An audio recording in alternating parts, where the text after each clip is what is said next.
দাদা অকণ শুনকচোন। কওকচোন, কিবা দিম নেকি? নাই নাই, মোক একো দিব নালাগে। মানে মই ইফালে অলপ ওলাই আহিছিলোঁ, ভাবিলোঁ আপোনাৰ লগতে চিনাকিটো হৈ যাম। হয় নেকি? হয়। পিছে আপোনাকহে চিনি নাপালো, ক'ত থাকেনো? মই মানে গুৱাহাটীৰে হয়। ইয়াত মানে মোৰ নতুন প্ৰজেক্ট এটাৰ কাম চলি আছে, সেইকাৰণে আহিছোঁ। এই কিবা হে ডকুমেণ্টাৰী নে চিনেমা বনোৱা এজন আপুনিয়ে নেকি? অঁ হয় হয় হয়, একদম। গম পালো, আপুনি নকলেও হ'ব। ৰ'বচোন ৰ'ব।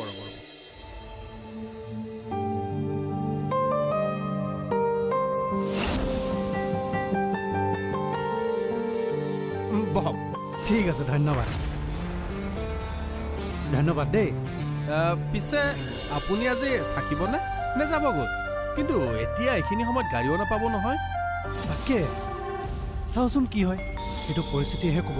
অসুবিধা নাপালেতো দুদিনমান থাকিম বুলিয়ে ভাবিছোঁ। আৰু হেৰি, আপোনালোকৰ গাঁওখন কিন্তু সঁচাই বহুত ধুনীয়া দেই।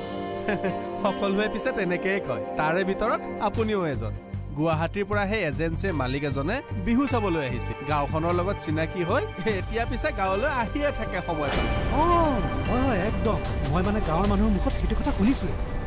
আচ্ছা, ইয়াতে যে তেওঁ আহে, তেওঁ মানে ক'ত থাকে? মানে কিবা ভাড়া ঘৰ চৰ? ইয়াততো আপুনি ক'ত ভাড়া ঘৰদাৰ দেখিলে? কেতিয়াবা আহিলে সেই গাঁৱৰে সেই দীপক নামৰ ল'ৰা এজন আছে, তাতেই থাকে। অৱশ্যে পিছে তেওঁ এইকেইদিন ইয়াতেই আছে। আচ্ছা দাদা, তেওঁ ইয়াত কিবা বিজনেছৰ কামত আপোনালোকৰ গাঁৱলৈ আহিছে নে বেলেগ কিবা কাৰণত?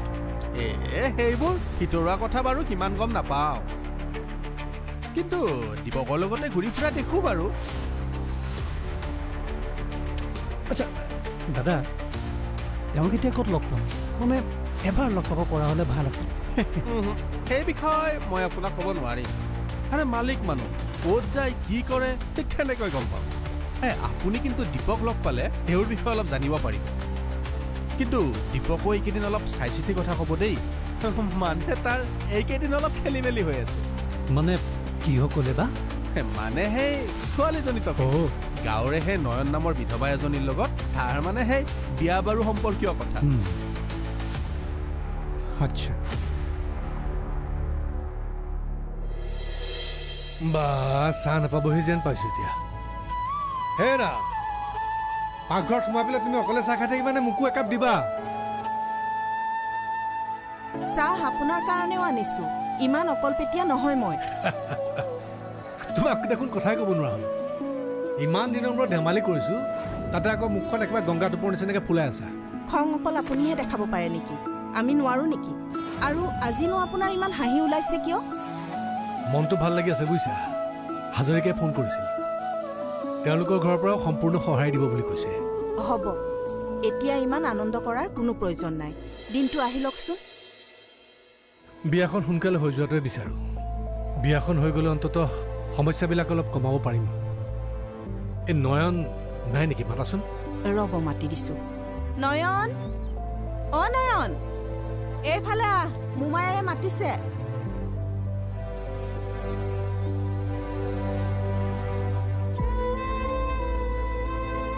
বিয়াখন হৈ গ'লে আৰু মই এই সমস্যাবিলাকৰ পৰা মুক্তি পাম।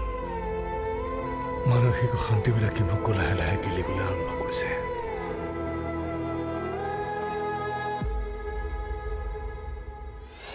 মামা মাতিছিলে।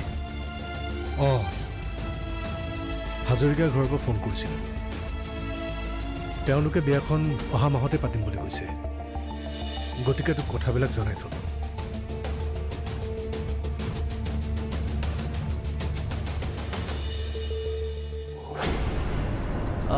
আপুনি মোক বিশ্বাস কৰকচোন, মানে মই বিশেষ কাম এটাৰ বাবেহে গাঁৱলৈ আহিছোঁ। মানে মই আপোনাক গুৱাহাটী গৈ লগ কৰিম দিয়ক। পইচাৰ কথাবোৰ সন্মুখত পাতি ভাল লাগে ন? ঠিক আছে বাৰু, হ'ব।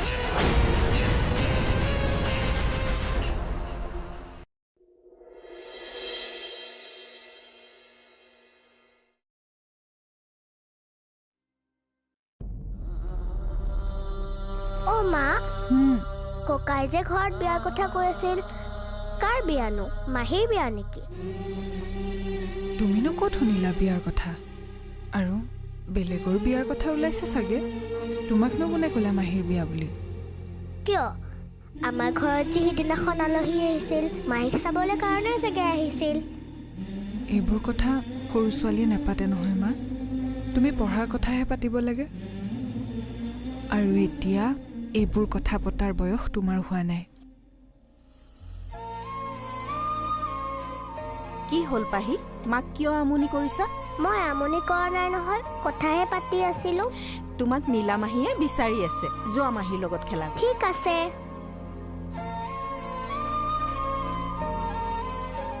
তাই এতিয়া সৰু হৈ আছে তাইৰ আগত এইবোৰ কথা নুলিয়াবি তাই বুজি পোৱা বয়স হোৱা নাই নহয় মই তাইৰ আগত একো কথা উলিওৱা নাই মামী তাই নিজে নিজে এইবোৰ কথা কৈছে তাইনো কি জানে যি শুনিছা তাকে কৈছে চাগে অ' আইতা তুমি মোক এনেই ক'লা মাহীচোন ৰুমতে নাই তাই আকৌ এতিয়া ক'ত গ'ল কি হ'ল ঐ চিনি পোৱা নাই নেকি মই হীৰক তোৰ মৰমৰ বন্ধু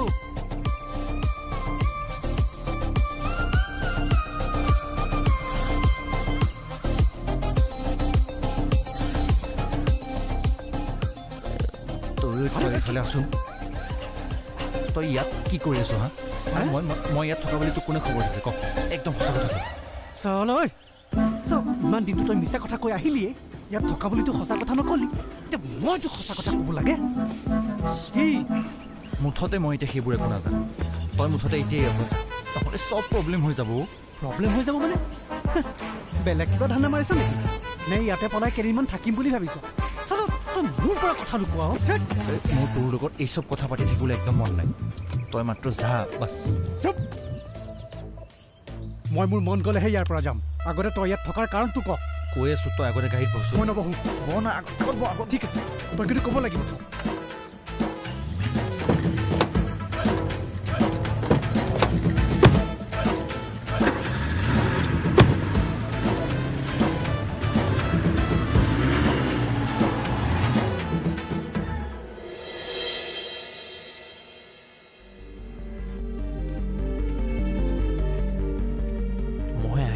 বেয়া কৰিলোঁ নেকি বাৰু যি হ'ব দেখা যাব আজি সাহস কৰি হ'লেও কথাটো মই ক'বই লাগিব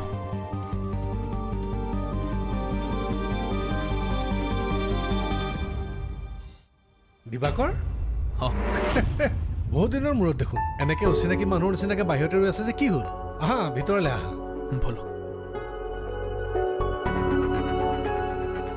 আহা বহা আমাৰ ইয়ালৈ আহিলে নে বেলেগ ক'বলৈ গৈছিলা আজিকালিতো তোমালোক গাঁৱৰ ফালে নাখায় দেখোন অকণমান বজাৰৰ ফালে ওলাই আহিছিলোঁ ভাবিলোঁ আপোনালোকৰ ঘৰতো সোমাই যাওঁ নীলাহঁত নাই নেকি আছে চাগে ভিতৰতে অঁ বাকী ভালে আছা আছোঁ আৰু সিমানো ভাল নহয় পৰিস্থিতিবোৰ ভালেই নোহোৱা হ'ল দেখোন দিনক দিনে বেয়াহে হ'বলৈ ধৰিছে তাকেইতো যিমানে পাহৰিবলৈ চেষ্টা কৰিছোঁ সিমানেই সমস্যাবিলাকে জুমুৰি দি ধৰিছে আচ্ছা হেৰি দীপক ক'ত আছে আজিকালি দেখোন তাৰ চাহটোকে দেখিবলৈ নোপোৱা হ'লো আজিকালি ঘৰত প্ৰায় সি নাথাকে কেৱল ঘূৰিয়ে ফুৰে গুৱাহাটীৰ পৰা অহা আলহীজনৰ লগত অ'ত ত'ত ঘূৰি থাকে অঁ সেই মানুহজন ট্ৰেভেল এজেঞ্চিৰ মালিক যে হয় শুনিছোঁ মানুহজন বোলে খুব ভাল মোৰহে তেওঁৰ লগত কথা বতৰা ভালদৰে পাতিবলৈ সময় হোৱা নাই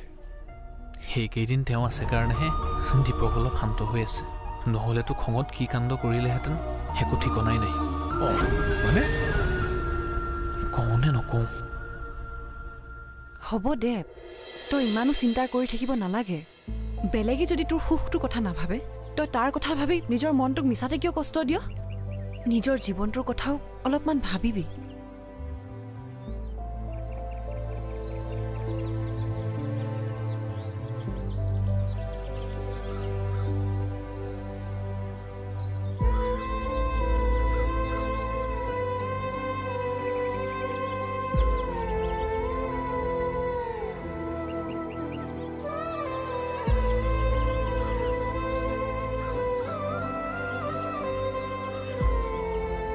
তইতো জানই দীপদাৰ প্ৰতি মোৰ কি আছে জনা হোৱাৰে পৰা মই তাকেই ভাল পাই আহিছোঁ তাৰ বাদে মোৰ মনত আজিলৈকে কাকোৱে স্থান দিয়া নাই কেতিয়াবাতো মোৰো মন যায় তাৰ লগত একেলগে বহি দুই এষাৰ কথা পাতিবলৈ সি গুৰুত্ব নিদিলে মোৰতো খং উঠিবই চিন্তা নকৰি কি কৰিম ক তোৰ মনৰ কথাবোৰ মই বুজি পাওঁ সেইবুলি সকলো সময়তে নহয় তই জানো দেখা নাই দীপদাৰ নয়নবাৰ লগত কি বদনাম ওলাইছে তাৰো বেচেৰাটোৰ চিন্তা হৈছে সিচোন মোৰ দাদাৰ লগতে এজন ভাল বন্ধু কিন্তু তাৰ বৰ্তমানৰ পৰিস্থিতি দেখি মোৰ তাৰ লগত কথা পাতিবলৈ সাহস হোৱা নাই আজিকালিতো সি আমাৰ ঘৰলৈকেও নাহে তই পাৰিলে তাক বুজাবিচোন মোৰো তাক লগ কৰি ক'বলৈ সাহস নহয় অথনি দিবাকৰ তাক লগ পাইছিলোঁ দীপদাৰ কথাই ক'লে সেই বোলে আজিকালি ঘৰখনৰ কাৰো লগতে কথা বতৰা নপতা হৈছে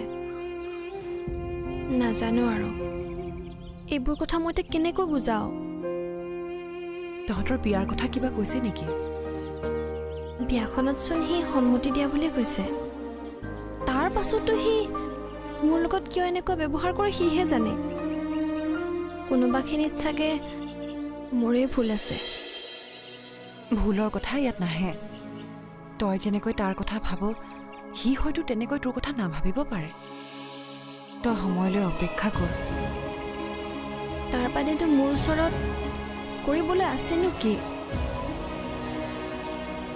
হ'ব দে বল এতিয়া কৈ থাকোঁ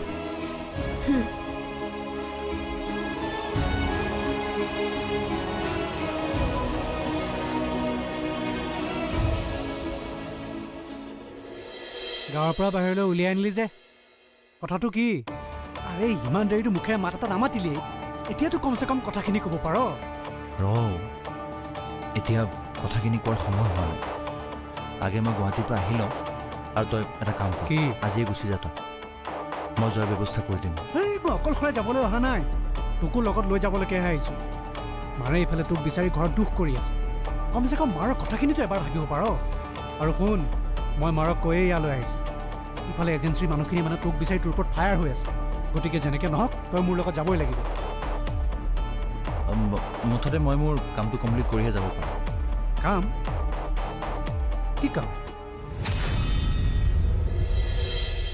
সেইকেইদিন সি মানসিক অশান্তিত ভুগি আছে তাৰ অৱস্থাটো দেখি মোৰ নিজৰে ভয় লগা হৈছে অজানিতে যদি সি কিবা এটা বেয়া কাম কৰি পেলাই মই বুজি পাইছোঁ মানুহে লোকৰ কথাত গুৰুত্ব দিয়াতকৈ নিজৰ ভিতৰতে কথাবিলাক চিন্তা কৰি চাব লাগে মানুহে কোৱাটো ক'বই সেইবুলি নিজৰ স্বাস্থ্যৰ যতনটো নিজে নল'লে কোনে ল'ব বাৰু কোৱাচোন ইমান এটা ধৈৰ্যশীল ল'ৰা এনেকৈ অধৈৰ্য হৈ যাব বুলি মই ভবা নাছিল সিদিনা সি মোৰ লগতো তৰ্ক কৰিছে গাঁৱৰ পবিত্ৰৰ লগতো কিবাৰ কথাত তাৰ কাজিয়াই হৈছে সি এনেকুৱা ধৰণৰ অসভ্যালি কেতিয়াৰ পৰা কৰিব নোৱাৰে তাৰ মূৰত চাগে কিছুমান নতুন ধৰণৰ চিন্তাই বাহ লৈছে কিছুমান অলাগতিয়াল চিন্তাই চাগে তাক মানসিকভাৱে ব্যতিগ্ৰস্ত কৰি তুলিছে ময়ো সেইটোৱে ভাবিছোঁ সেইকাৰণে আপোনাৰ ওচৰত কথাখিনি ক'বলৈ আহিছিলোঁ আপুনি মোক ভুল নুবুজিব ভুল বুজিবলৈ কি আছে কোৱা তুমি কি ক'ব বিচাৰিছা আপুনিতো জানেই আপোনাক দীপক আৰু মই নিজৰ দেউতা হিচাপে মানো সৰুতে দেউতাক হেৰুৱালোঁ তাৰপাছত আপুনি আমাৰ আপোন আপোনালোকৰ ঘৰখনকো আমি নিজৰ ঘৰ বুলিয়েই মানো তেনেস্থলত আমাৰ ঘৰ দুখনৰ মাজত বৈবাহিক সম্বন্ধ এটা হোৱাটো আমি কেতিয়াও ভাবিব নোৱাৰোঁ তুমি কি ক'ব বিচাৰিছা বৈবাহিক সম্বন্ধ মানে আপুনিতো জানেই নীলা আৰু নয়নক মই মোৰ নিজৰ ভনী বুলিয়েই ভাবোঁ তেনেস্থলত নীলা বা নয়নক মই ভাই বোৱাৰীৰ দৰে কেতিয়াও কল্পনা কৰিব নোৱাৰোঁ দীপকৰ কথা হয়তো আপুনি গম নাপায় কি কথা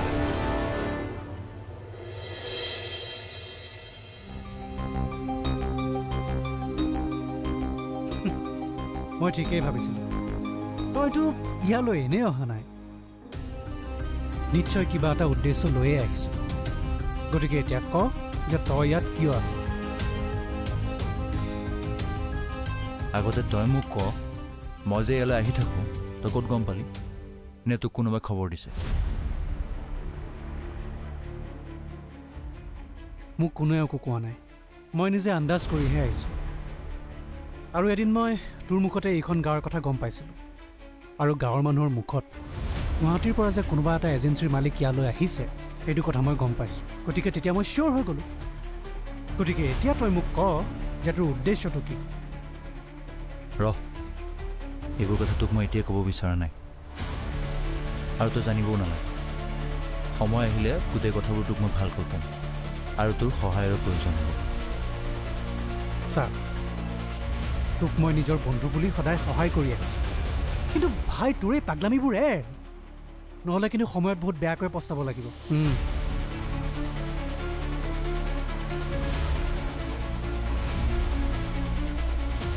সময়ৰ সৈতে মিলি চলিবলৈ এই সুৰুজে বহুত ভালকৈ জানে। তই চাই থাক, দুই এদিনতে মোৰ হাজলৈ অজস্ৰ টকা আৰু অজস্ৰ সা সম্পত্তি আহিব, আৰু তাৰ পাছত মই এই বন্দিতা আৰু ভাইবোৰ চাই ল'ম। তই আকৌ কিবা জোট লগোৱা নাইতো? চা, যি কৰ কৰ, মুঠতে প্লিজ মাৰ কথা কমচে কম এবাৰতো ভাব। আৰু ইফালে বাসপ নে চাসপ এইটো তোক বিচাৰি ঘূৰি ফুৰিছে। কেনেবাকৈ যদি তই ইয়াত থকা বুলি গম পাই নহয়, তোৰ অৱস্থা বেয়া কৰি দিব। কিয়? তই আছ নহয় মোক হেল্প কৰিবলৈ। তোৰ ওপৰত মোৰ সম্পূৰ্ণ বিশ্বাস আছে, আৰু মই জানো তই হয়তো এইবোৰ কথা কাৰো লগত নকওঁ। ঠিক আছে হ'ব, কিন্তু যদিহে তই ইয়াত থকাৰ কাৰণটো ক